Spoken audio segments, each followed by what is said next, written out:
दिल्लीतील जंतर मंतर येथे शांततापूर्ण आंदोलन करणाऱ्या विद्यार्थ्यांवर झालेल्या लाठीचार्जच्या निषेधार्थ नांदुरा तालुका व शहर काँग्रेस कमिटीच्या वतीने 23 जुलै रोजी रेल्वे स्टेशन चौकात रास्ता रोको आंदोलन करण्यात आले। विद्यार्थ्यांवरील कारवाईची निष्पक्ष चौकशी करून दोषींवर कठोर कारवाई करावी, तसेच पंतप्रधान नरेंद्र मोदी, गृहमंत्री अमित शाह आणि शिक्षण मंत्री धर्मेंद्र प्रधान यांनी नैतिक जबाबदारी स्वीकारून राजीनामा द्यावा अशी मागणी करण्यात आली। वारंवार होणाऱ्या पेपर फुटीमुळे विद्यार्थ्यांचे धोक्यात आलेले भवितव्य आणि राहुल गांधी यांना धरणे आंदोलनादरम्यान रोखून ताब्यात घेतल्याचा तीव्र निषेध नोंदवला। आंदोलनादरम्यान पोलीस व कार्यकर्त्यांमध्ये काही वेळ धक्काबुक्की व ओढाताण झाली, ज्यामुळे परिसरात तणाव निर्माण होऊन काही काळ वाहतूक विस्कळीत झाली होती। पोलिसांनी काही कार्यकर्त्यांना ताब्यात घेऊन नंतर सोडले।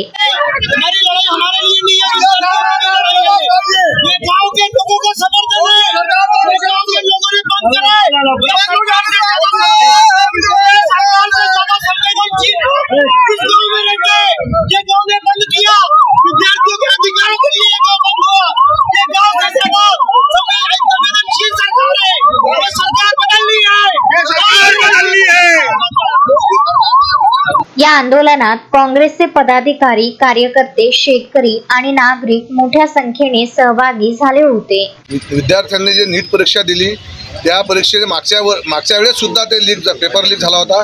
या वर्षी पेपर लीक होऊन 21 मुलांनी आत्महत्या केली। त्या मुलांच्या आत्महत्येला दोषी कोण आहे? आणि धर्मेंद्र प्रधान जर त्या सिस्टीममध्ये दुरुस्त करत नसतील, चर्चा करत नसतील, 21 दिवसापासून सोनमजी तिथे उपोषणाला बसले, त्यांच्या कार्यालयातला एक मंत्री सुद्धा तिथे भेट द्यायला गेला नाही। आणि या सरकार किती असंवेदनशील आहे याहून लक्षात येते। आणि त्या विद्यार्थ्यांना जे अमानुष मारहाण करण्याचे आदेश अमित शहानी दिले, हे जे यांची हुकुमशाही आहे, हिटलरशाही आहे, हे थांबवण्यासाठी आम्ही आज उग्र आंदोलन केलेलं आहे, आज रस्ता रोको केलेला आहे आणि त्या पोलिसांनी आम्हाला इथे स्थानबद्ध केलेलं आहे। पण आम्ही सांगू इच्छितो या मोदी सरकारच्या सर्व मंत्र्यांना की तुम्ही धर्मेंद्र प्रधानचा राजीनामा घ्या, या सिस्टीममध्ये बदल करा, विद्यार्थ्यांना न्याय द्या आणि ज्या दोषी पोलीस अधिकाऱ्यांनी त्यांना मारहाण केली त्या विद्यार्थ्यांना त्यांच्यावर कडक कारवाई करा। असं जर तुम्ही केलं नाही, चर्चा केली नाही आणि ज्या मोदी सरकारने माफी मागितली नाही विद्यार्थ्यांची, तर याच्यापेक्षा आम्ही उग्र आंदोलन करू, आम्ही जेल भरण्यास तयार आहे। मात्र या विद्यार्थ्यांच्या पाठीशी आम्ही उभे आहे।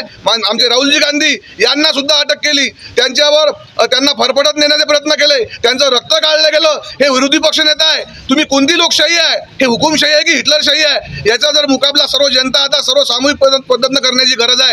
आणि जर या सरकारला, या गेंड्याच्या कातडीच्या सरकारला जर शेतकऱ्याचं, सर्वसामान्यांचं, विद्यार्थ्यांचं, जनतेचं कोणाचं देणं घेणं नसेल, तर सर्व जनता आता सामूहिक लढा लढून या सरकारला खाली उतरल्याशिवाय राहणार नाही आणि आम्ही राजीनामा घेतल्याशिवाय स्वस्थ बसणार नाही। आमचे राहुलजी गांधी सतत संघर्ष करताय, चर्चा आता करता। 20 दिवस काय झोपी गेले होते काय धर्मेंद्र प्रधान? 20 दिवसात काऊन चर्चा केली त्या विद्यार्थ्यांशी? काय गरज होती?